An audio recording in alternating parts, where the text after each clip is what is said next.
Teams opting out and bowls being canceled. What exactly is the bowl season gonna look like? Let's go.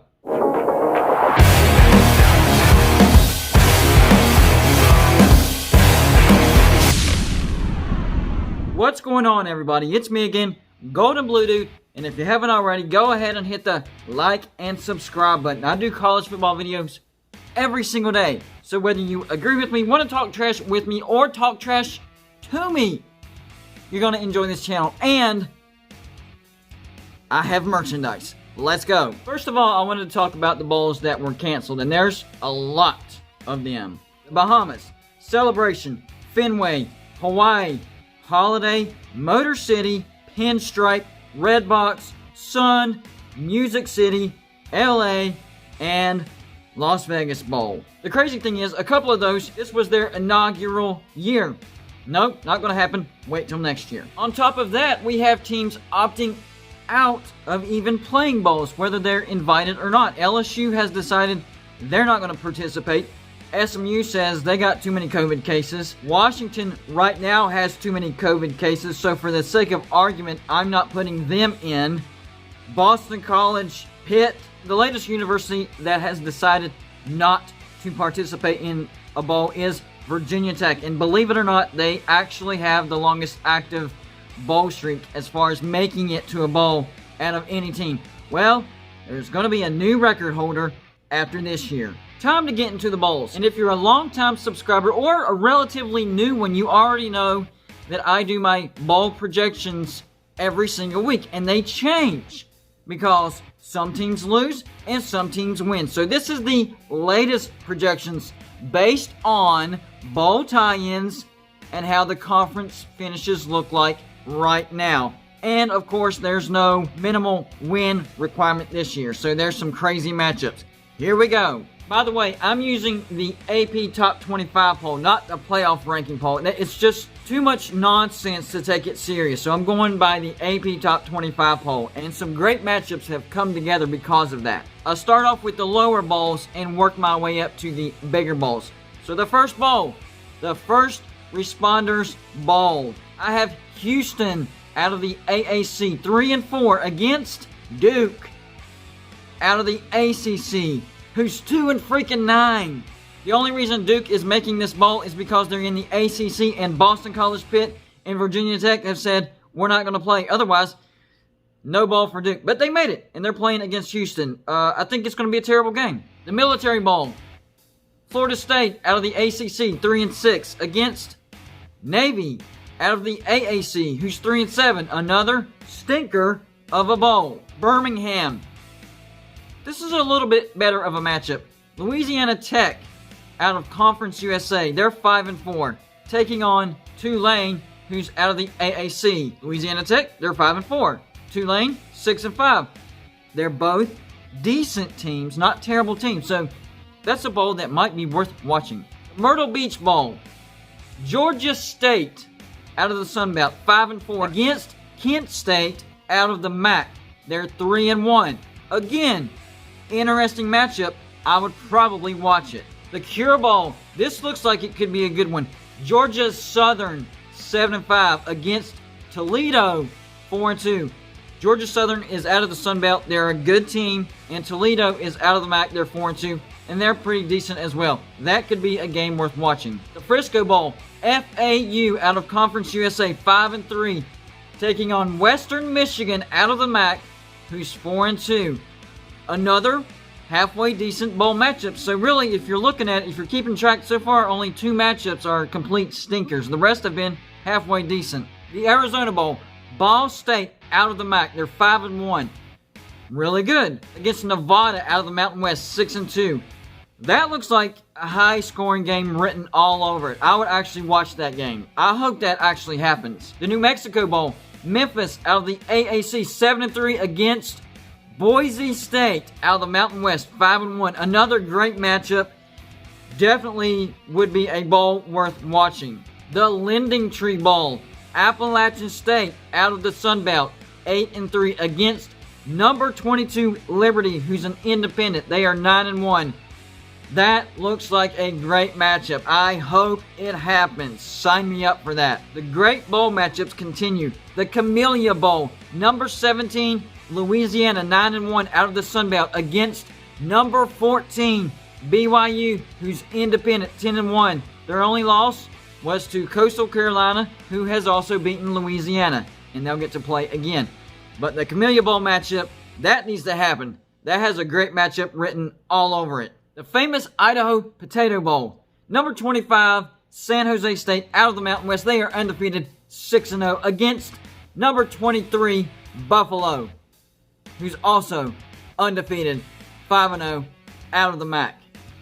Yes, I'll take that all day long. The Armed Forces Bowl. Central Florida out of the AAC 7-3 against UTSA 7-4 out of Conference USA. I can't complain about that matchup either. This is great. The Boca Raton Bowl, number 20, Tulsa out of the AAC 6-1 against UAB out of Conference USA, who's 5-3. Yep, another good matchup. And here's where our good matchup streak ends. The Montgomery Bowl. Louisville, who's 4-7, taking on Mississippi State, who's 2-7. The only reason this matchup happens is because of bowl affiliation and no minimum win requirement. No thanks. I would not watch that. The New Orleans Bowl. Marshall out of Conference USA 7-1 against number 9 Coastal Carolina, who's undefeated 11-0. I do think Coastal Carolina has a chance to get into a New Year's Six, but right now Cincinnati would win that. So I have them against Marshall. And this bowl has stayed together since the beginning. It's kind of lost a little bit of its luster because Marshall lost, but I still would like to see that. The Cheez-It Bowl, not really looking like a great matchup. Georgia Tech out of the ACC, they're 3-7 against Kansas State out of the Big 12. They are 4-6, so two teams with losing records. No thanks. The Gasparillo Bowl, not looking good here either. Wake Forest out of the ACC, 4-4. At least they don't have a losing record against Arkansas, who does have a losing record, 3-7. Not interested. The Independence Bowl, this could be interesting. This is where Washington not being able to play right now comes into effect. If Washington can get healthy, then you will replace the team that I have in here with Washington. Who do I have in here? Oregon out of the Pac-12, who's 3-2.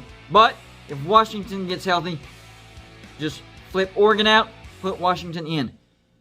Either way, the opponent will be Army, who's 8-2. So I'd rather see Washington, who's 4-1, against Army, who's 8-2, than Oregon, who's 3-2. But either way, not a terrible matchup. The Guaranteed Rate Bowl. This is where my team, West Virginia, lands. And they will be taking on Wisconsin. The Badgers out of the Big Ten, 2-3. Wisconsin can be sneaky good, but I think West Virginia is a better team. I think we win, but I'm not all that thrilled about this bowl, even though it's my team. The Gator Bowl. This is where Virginia Tech not being able to play factors in. I had the Hokies in here, but they opted out earlier, so now I have Virginia in. They are 5-5 against Tennessee, who's 3-6. This could actually be an intriguing matchup, and I think Tennessee would actually have a shot to win this football game. The Liberty Bowl. TCU out of the Big 12, 6-4 against Kentucky out of the SEC, 4-6. If Oklahoma State would have done their job and beaten TCU, then West Virginia would have been in this game playing Kentucky. I would have liked that matchup way better. The Texas Bowl, Ole Miss out of the SEC, 4-4 against Oklahoma State out of the Big 12, 7-3. Oklahoma State is just big letdown. That's all I can say about Oklahoma State. Big letdown. The Duke's Mayo Bowl. I kind of like this one. It's strange, but I kind of like it. Number 24, NC State, who's 7-3, looking better and better, against Minnesota, who's 3-3. Don't have a winning record, but don't have a losing record. And Minnesota has shown flashes that they can be good, especially with their quarterback, Tanner Morgan. I would watch that game. The Outback Bowl. Missouri out of the SEC, 5-4. They were ranked last week, but this week they were kicked out because they lost to Georgia. Against number 18, Iowa, who's 6-2. These are two teams that are in different conferences, but they are familiar with each other. Relatively close in geography as well. So, yeah, that looks very interesting. The Citrus Bowl, Auburn out of the SEC, 6-4 against number 15, Northwestern, who's 6-1. Northwestern has a great defense. Auburn just fired their coach. What would happen? I don't know, but I would watch it.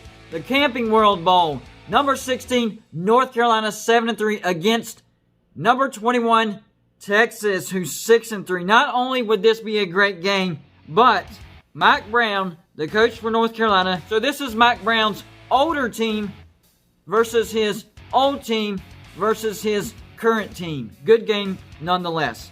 The Alamo Bowl. This could be sneaky good. Number 12, Oklahoma, 7-2 against Colorado, who's 4-1. Colorado is actually really good on offense, but they don't have a good defense. But it all depends on if Oklahoma can win the Big 12 championship. The Cotton Bowl. Another bowl that depends on the Big 12 championship. But as of right now, it's going to be number 5, Texas A&M, 7-1 against number 8, Iowa State, who's 8-2. Either way, that would still be a good game. The Fiesta Bowl, number 7, Indiana, 6-1 against number 13, USC, who's 5-0. That looks like a good game. I'm just hoping that Indiana not having Michael Penix would make it not so great. But Indiana's still looking like they can be a good team without him. So, you never know. I would watch it. The Peach Bowl, number 10, Georgia, 7-2 against number 6, Cincinnati, who's 8-0. I think that would be an awesome game. Georgia looks much better than they did because they have JT Daniels, and Cincinnati is very well balanced, both on passing and rushing the ball, and they have a good defense. I think that's a toss-up over who could win, but it would be a great game. The Orange Bowl, number 19, Miami, 7-2 against number 11, Florida, who's 8-2. Both of these teams just got beat, but because they haven't fallen in their conference standings, the matchup looks like it's going to stay intact. That would be an awesome Orange Bowl, a Sunshine State showdown in Miami. We're at the playoffs now. The first semifinal, the Rose Bowl, number 2, Notre Dame, 9-0, against number 3, Ohio State, who's 5-0. I think Notre Dame would win this football game. I don't think Ohio State has passed the eye test, but as far as how the playoffs are set up right now, this would be the matchup. Then we have the Sugar Bowl. Number 1, Alabama, 10-0 against number 4, Clemson, who's 8-1. I think the committee is wanting to avoid an Alabama-Clemson matchup in the semifinals, so they'll try to make it to where they're separate and maybe meet up in the championship. But going by the AP poll, this is how it would look right now. That's all I got for you for this show. Like and subscribe if you haven't already, and I'll see you on my next show.